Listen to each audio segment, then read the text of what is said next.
bem? Bem-vindo a mais um Poder Entrevista. Eu sou Ludmila Rocha e converso hoje com o presidente da Abvidro, Associação Brasileira das Indústrias de Vidro, Lucien Belmonte. Obrigada por conversar com a gente, Lucien. Muito obrigado pelo convite. Lucien, eu gostaria de começar falando um pouquinho sobre o desempenho da economia brasileira. A gente viu que o PIB teve aí uma alta de 1,2% no primeiro trimestre, sendo que a indústria teve uma alta de 0,7%. Qual foi o desempenho da indústria de vidro nesse contexto do primeiro trimestre? Bom, a indústria de vidro ela sofreu muito no começo da pandemia, o ano passado.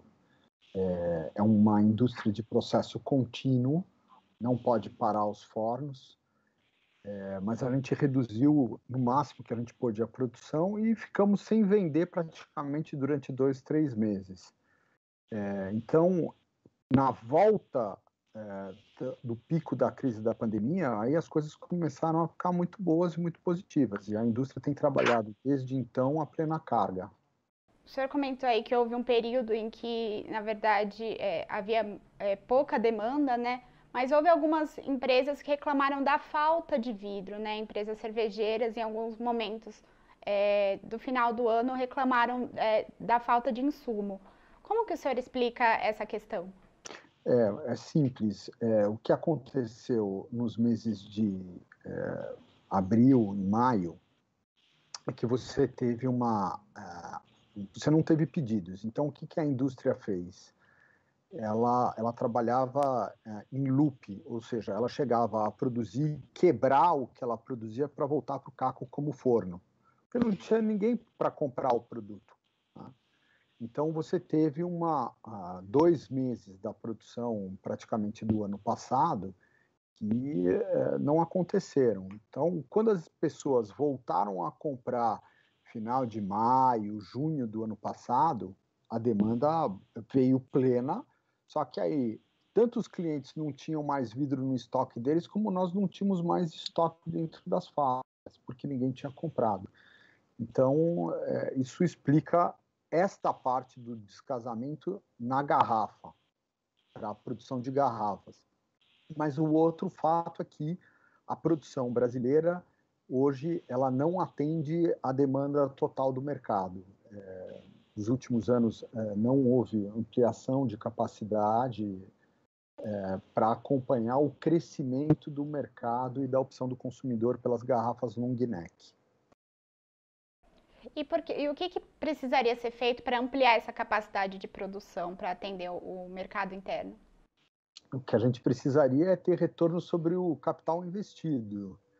E a gente nunca sabe qual é esse retorno. Porque se você imaginar que uma pessoa planejou fazer uma fábrica de 100 milhões de dólares, que é o que custa uma fábrica grande de embalagem, no começo de 2020, quando o dólar estava a 4, ele precisava ter um retorno sobre 400 milhões de reais investidos.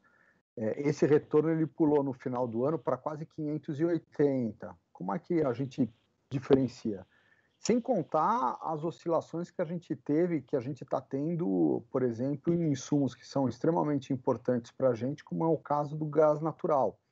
Então, você teve estados que tiveram um aumento de 40% agora a partir de 1º de maio. Tá? Então, fica muito difícil você ter um planejamento de médio e longo prazo e que justifique o investimento com a devida taxa de retorno. E considerando esse contexto, a gente está vendo aí uma discussão em relação a uma possível terceira onda de Covid, né? Como que a indústria de vidro está se preparando para esse momento? Se há alguma medida sendo tomada para lidar com essa oscilação em relação à demanda? Enfim, como que o setor está lidando com essa perspectiva de terceira ou ainda eventuais novas ondas de Covid? O aprendizado do ano passado foi um aprendizado muito duro, né? Porque, no final das contas, se todo mundo tivesse sido muito mais positivo, muito mais otimista do ponto de vista da produção no começo da pandemia, todo mundo estaria melhor, porque praticamente todas as cadeias produtivas sofreram com esse pessimismo. Agora não vão sofrer, agora a gente vai continuar trabalhando praticamente a plena carga ou a plena carga para poder abastecer o mercado. Então, você pode ter oscilações pequenas de venda na ponta de um ou outro produto, mas isso não justificará em nenhum momento alguma flexibilização da produção. Nós vamos continuar a plena carga. O senhor está comentando essa intenção de produzir a plena carga, mas a gente está vendo aí uma grande discussão a respeito da crise hídrica que o Brasil está enfrentando e um eventual impacto no setor elétrico. As medidas que estão sendo tomadas até o momento são suficientes na avaliação do senhor? Como que está a avaliação desse cenário em relação ao setor elétrico? Não sei que medidas foram tomadas. Eu não vi ainda aquilo que eu vivenciei, a crise hídrica em 2001, fazem 20 anos. Os setores industriais tiveram que reduzir o seu consumo de energia elétrica entre 15% e 25%. E isso afetou drasticamente o PIB naquele momento. Essa é uma coisa que a gente não gostaria de ter que passar de novo. O planejamento, as priorizações, o devido enfrentamento é extremamente importante para que a gente tenha tranquilidade de que não vai faltar, que a gente não terá apagões, que a gente conseguirá sobreviver a essa fase. Mas precisa de muita liderança nesse processo. O governo argumenta que já começou a importar energia, né, do Uruguai e da Argentina em outubro, que vai fazer novos leilões, que está acionando todas as térmicas. Essas medidas até o momento são suficientes na visão do senhor ou ainda falta? Olha, não há ainda uma tranquilidade para todos os agentes de que não vai faltar. É muito importante a gente voltar na experiência de 2021. A gente teve uma condução naquele momento de uma figura que foi central, e foi a figura do Pedro Parente. Disseram o seguinte: olha, você tem a possibilidade de conduzir isso, e a condução ela foi inclusive através de comunicação, de educação do consumidor, de alerta a todo mundo, e isso ainda não começou, e a gente precisará ter uma condução muito firme desse processo. Isso ainda não veio para dar devida tranquilidade a todos os agentes. O senhor citou como um dos insumos que está afetando, né, a questão do vidro, o gás natural. Eu queria que o senhor explicasse por que o setor de vidro é tão diretamente impactado pelo aumento e pela disponibilidade do gás natural, para a gente começar a tratar um pouquinho mais desse assunto. O gás natural é praticamente a areia, é uma areia especial com baixíssimo teor de ferro, que é fundida entre 1360 e 1600 graus de temperatura. Então, você precisa de muito gás para você chegar a essa temperatura que é para fundir a areia. Tá? O maior custo que uma fábrica de vidro tem é o custo do seu gás natural, do gás natural. É a maior fatura que tem uma indústria. Então, nós trabalhamos constantemente para nos posicionarmos e contribuirmos no debate sobre gás natural. Estamos falando de 30% do custo, é significativo para todos nós. E foi aprovada recentemente uma nova legislação, né, para o mercado de gás natural. Na visão do senhor, o texto que foi aprovado vai impulsionar a oferta de gás, vai melhorar esse mercado ou ainda não é suficiente? Então, a lei, ela é uma lei que fala do chamado unbundling, ela fala de segregação de funções no mercado, entre transportador, o PGNs, enfim, várias funções, mas ele não remove a lei de mercado. E a lei de mercado é a seguinte: a Petrobras continua sendo a maior ofertante de gás no mercado nacional. Quem entrar não tem razão para vender mais barato o gás que está aí hoje. Eles vão vender 5% para pegar 10% do mercado, mas eles não vão chegar ao preço competitivo que a gente precisa com o mercado internacional. Todos os nossos competidores industriais, mexicanos, chineses, turcos, etc., têm um insumo energético hoje muito mais baixo do que o nosso. Então, é uma luta é uma luta desigual. Considerando aí essa questão, a gente está vendo que o gás natural acabou entrando durante a tramitação da medida provisória da Eletrobras na discussão, né? Considerando aí o setor elétrico e o gás natural, eu queria saber primeiro se o senhor considera necessária a capitalização da Eletrobras e qual que é a avaliação da inclusão que foi feita a respeito da contratação de usinas de gás natural no texto que ainda está tramitando no Congresso. Bom, vamos separar, são duas coisas diferentes. Uma delas é a privatização da Eletrobras e o seu modelo.